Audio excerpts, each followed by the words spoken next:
O sacrifício é o seguinte, o Brasil tem hoje um déficit primário aproximado de 2% do PIB, para a nossa população que não é obrigada a estar iniciada nisso. O Brasil cobra esmagadora, volumosíssima quantia de dinheiro de quem produz e trabalha e faz a menor taxa de investimento desde 1947, ou seja, a menor da história. Está tudo caindo aos pedaços no país. Quem precisa da saúde pública sabe disso. Quem está vendo a violência campear impune sabe disso. Quem está vendo a infraestrutura do país decair sabe disso. Quem está vendo as obras paradas sabe disso. Enfim, só não sabe disso uma certa fração da nossa elite que também está se lixando para a sorte do país. Felizmente, nenhum de vocês representa isso. Então, repare, como é que se conserta desequilíbrio? Eu não conheço outra fórmula. Velho, experiente, campeão em sanidade fiscal. Diminuir despesa e aumentar a receita. Quando você vai olhar para a despesa, 51% da despesa brasileira no orçamento são despesas financeiras. Não estou falando da receita, porque nós estamos com déficit primário. Estou falando o seguinte, o orçamento é a lei de meios que previne todas as receitas e todas as despesas. Pois bem, na lei de meios brasileira, 51% de todo o orçamento são despesas financeiras, rolagem e juro. Isso vai passar de 1 trilhão nesse ano. 29% Previdência Social, em que 2% de privilegiados, magistrados, procuradores, políticos, para dar 3 exemplos práticos, só eu teria direito a 3 pensões vitalícias. Nunca as requeri, nunca procurei recebê-las porque considero imoral, mas estou contando a história para ter moral para dizer 2% dos beneficiários levam 1/4 de tudo. Posso terminar?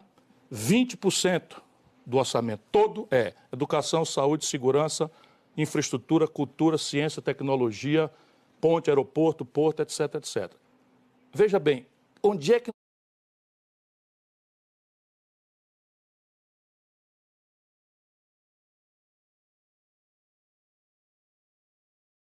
Enquanto o RPPS estabelece direitos previdenciários dos servidores públicos titulares de cargo efetivo, o regime geral assegura o direito previdenciário dos trabalhadores em geral, especialmente os da iniciativa privada, independente da atividade ou da categoria profissional.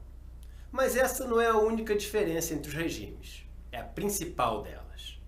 Para entender a diferença entre os regimes próprio e geral da Previdência Social, vamos ver os pontos mais importantes. A obtenção dos benefícios. Um segurado do regime geral se aposenta normalmente com 35 anos de contribuição se homem e 30 anos de contribuição se mulher, sem exigência de idade mínima. Já no RPPS, a idade mínima é um requisito. Por outro lado, no RPPS não há incidência do fator previdenciário, como contrapartida ao requisito de idade mínima. O teto dos benefícios. No regime geral de previdência, o teto da renda mensal dos benefícios é fixado pelo governo federal, enquanto o valor máximo dos benefícios em manutenção pelos RPPS é, em geral, a remuneração do chefe do Poder Executivo do ente federado. A fórmula de cálculo dos proventos. Alguns participantes dos RPPS têm direito adquirido a aposentadorias que correspondem à sua última remuneração no cargo efetivo, enquanto no regime geral, os benefícios são normalmente calculados com base na média aritmética das remunerações recebidas durante a vida do trabalhador.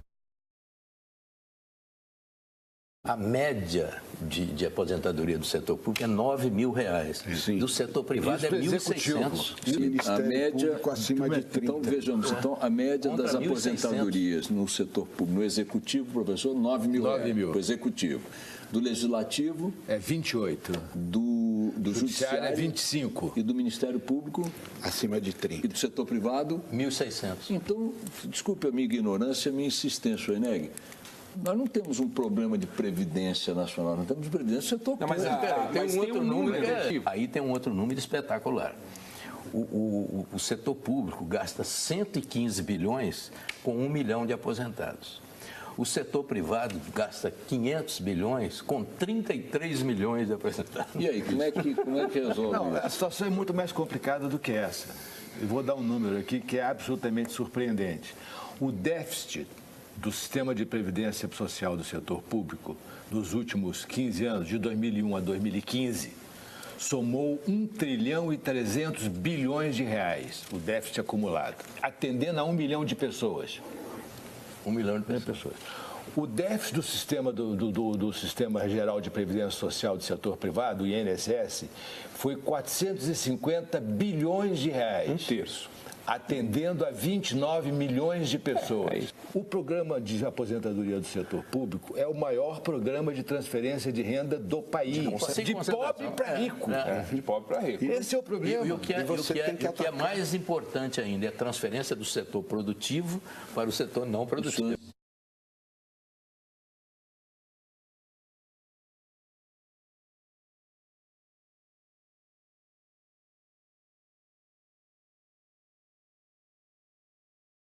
Olá pessoal, tudo bem? Vamos falar nessa aula sobre vinculação de receitas e gastos mínimos obrigatórios. Esse tema tem relação com o financiamento de direitos.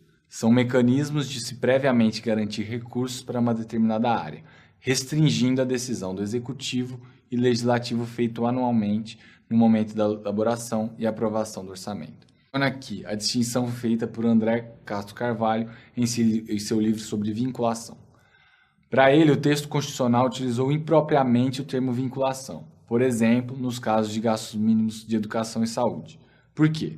Porque nos gastos de saúde e educação, obriga-se um gasto mínimo obrigatório naquele exercício financeiro. Ademais, não necessariamente é uma fonte única para suportar esse gasto. De outro lado, a vinculação ela significa o estabelecimento de um elo normativo entre a fonte e o destino. Por exemplo, as contribuições sociais são a fonte e as despesas com Seguridade Social, o destino. Aqui sim temos uma vinculação efetivamente.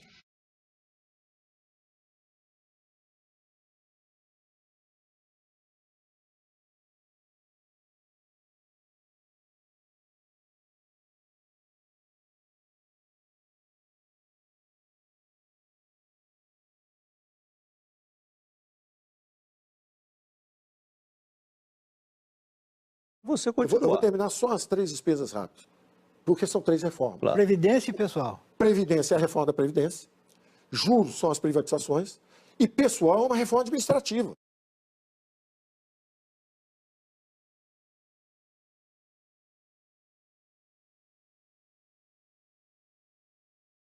Paulo, quero te fazer uma pergunta para você continuar falando.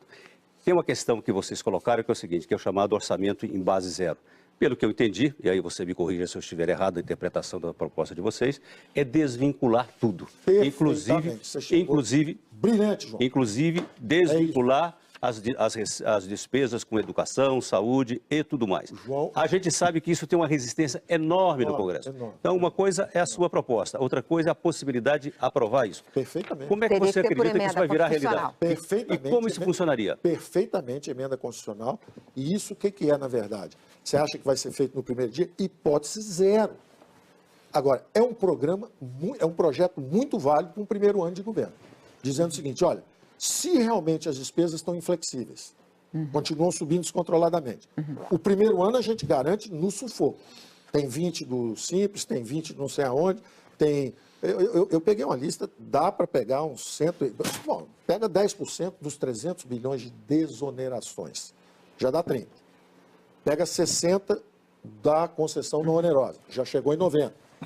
Pega 20 do abono família, já chegou em 110. Manda o BNDE devolver no mínimo 100, porque ele está devendo 280.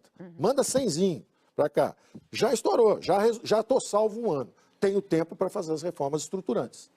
Mas não há conversa. Se não conseguir dessa forma, você devolve o problema para a classe política, que é o correto. Quem tem que resolver o problema não é o ministro da Fazenda. Não existe o posto Ipiranga salvador da pátria. Não existe esse negócio.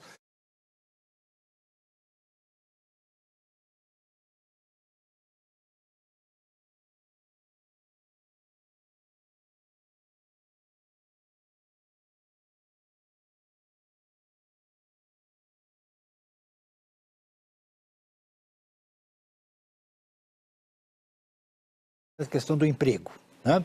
Você disse que alguns têm a carteira assinada, para os outros ficarem sem a carteira. E aí tem essa sugestão que vocês estão fazendo da carteira verde-amarela. Carteira verde-amarela, que é um contrato individual, e pelo que nós estamos entendendo, é um contrato individual onde trabalhador e empresa vão decidir qualquer regra, não vai valer a CLT, não vai valer nenhuma norma trabalhista, quer dizer, os dois ali se acertam. E nós fazemos essa pergunta porque, neste momento, a situação é desfavorável aos trabalhadores em qualquer tipo de negociação.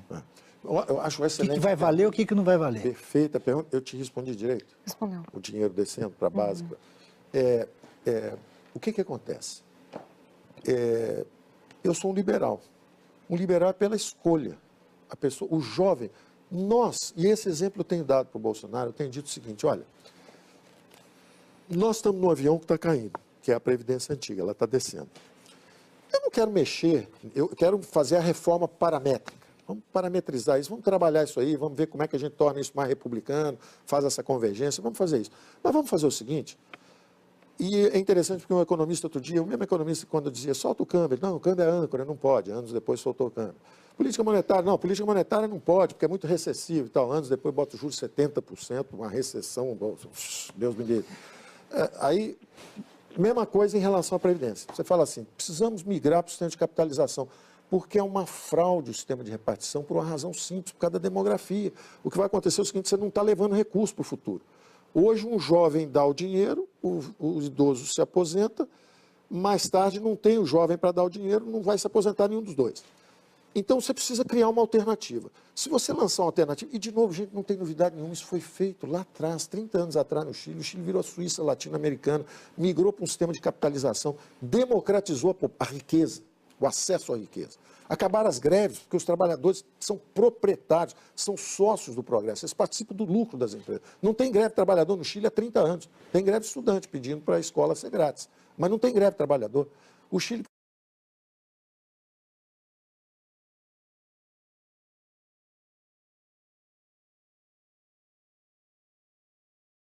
cresceu 5,5% com 8, 9 presidentes socialistas. Ninguém ousou mexer no sistema. Porque o sistema é bom, era bom. Agora é que estão começando a mexer. Então, é interessante isso, porque eu só quero dar a liberdade de escolha, sabe? Carteira verde e amarela. Eu só quero a liberdade de escolha. Eu quero que um jovem... O que me parece, o que eu digo para o Bolsonaro e disse para esse economista que falou esse negócio, eu digo o seguinte, sabe o que parece? Você está dizendo o seguinte, eu quero que o meu filho entre num avião que vai cair, o avião está indo para alto mar sem combustível.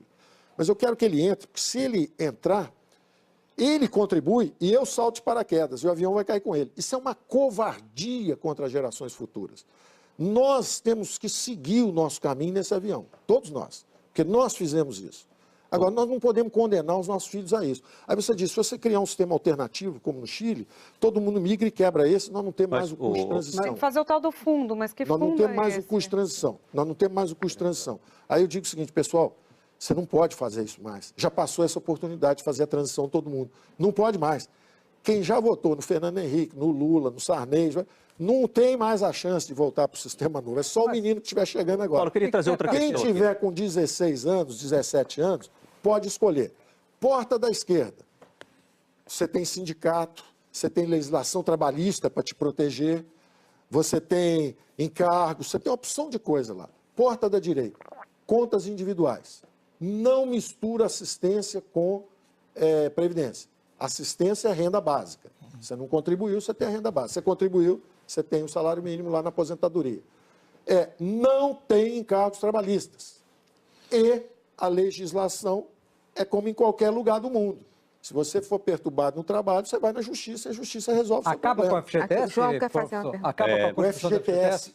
O fundo de investimento do FGTS, sim, que é onde está um bom pedaço da corrupção. O FGTS, como mecanismo de acumulação do sistema antigo, deixa ele rodar, deixa ele seguir rodando.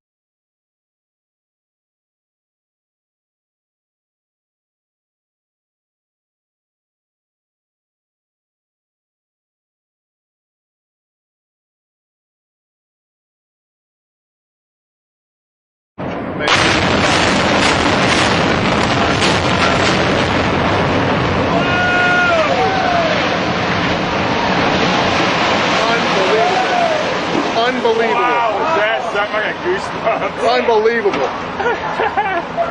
Whoa. On the top of that 12-story building, there's stuff.